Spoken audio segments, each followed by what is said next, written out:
Hi guys, sa videong ito ay ibibigay natin ang mga latest updates sa PVL at ibang volleyball updates. Game schedule na magaganap sa October 31, venue at anong oras magaganap ay ating ibibigay.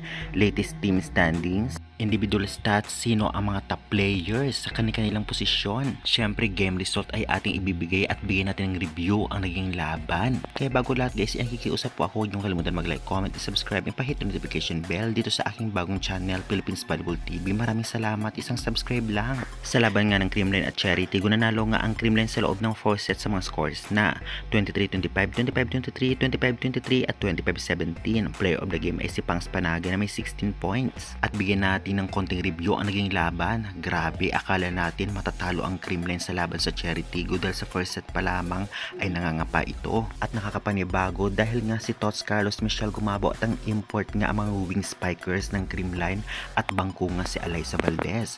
Maraming komento sa social media. Bakit daw siya binangko samantalang sa open talaga siya magaling? At okay naman rin yung resulta dahil panalo ang Creamline. Grabe naman tong si Celes, nagpakitang gilas agad ng pinasok bilang middle blocker. Grabe din si Kayla Atienza, walang bagsakan na bola. At grabe din si Tots Carlos. Bali silang tatlo talaga kasama ang import na si Scon ang nagdala para manalo ang Creamline kontra nga dito. Syempre sa Charity crossovers. Syempre halos lahat naman Pangs Panaga pa at naging player of the game pa. Syempre hindi yan mabubuo kung wala ang buong team ng Creamline. Okay din ang performance ng import ng Charity, go unstoppable. Okay din si Aragalang, Robles at Gaston, ngunit kinulang talaga. Ganoon pa man malakas pa rin at naging maganda ang bakbakan. Kaya naman nasa rank 2 ngayon sa standing ang Creamline.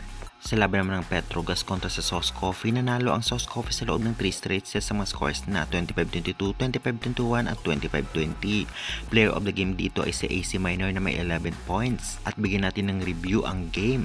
Grabe si Minor, unstoppable. Masasabi natin simula nang nag-debut siya dito sa PVL ay talagang nagpakitang gilas agad siya. Grabe din ang kanilang import sa Sauce Coffee na talaga nagdala para tumaas at manalo sa Petrogas. Masasabi nga natin na very effective, especially sina si Balios at main setter na si Mondoñedo sa Sauce Coffee. At hindi lang yan guys, magaling din ang kanilang libero. Samantalang dito naman sa Petrogas Angels ay talagang ganun pa rin. Nakipagsabayan din ang import ng Petrogas na si Van der Wide, syempre si Brooke Van Sickle, Myla Pablo, ngunit malakas talaga ang team ngayon ng Sauce Coffee na unstoppable at hindi mapigilan. Doon pa man naging maganda ang bakbakan.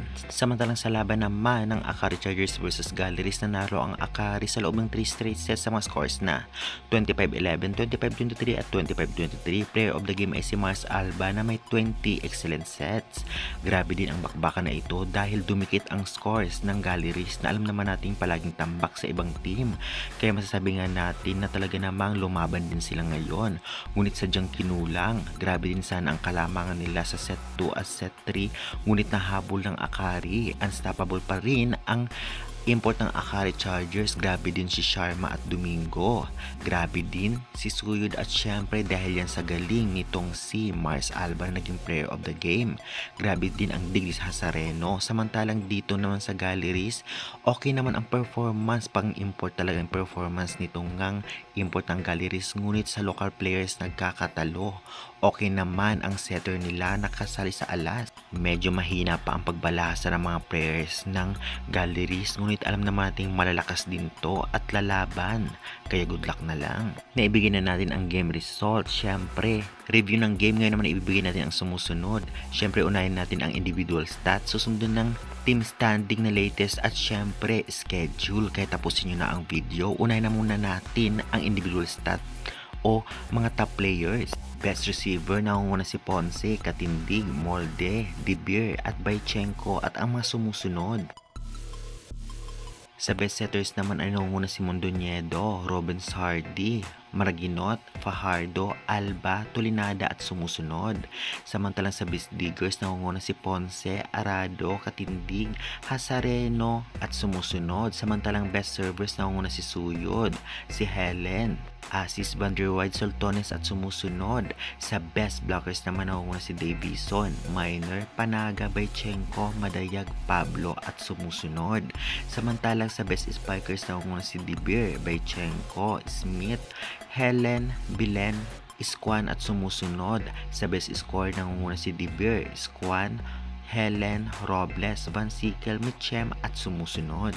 Ito naman ang latest team standing sa Pool A. Nanguna ang PLDT, Farm Fresh, Chocomucho, Signal, Capital One at NX LED.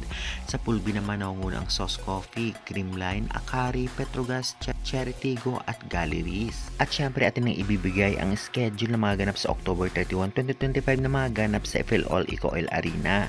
Una maghaharap, Signal Super Spikers vs Solar Capital One, 1:30 PM. Susundan 4 PM ng Farm Fresh Foxes vs Chocomucho Flying Titans.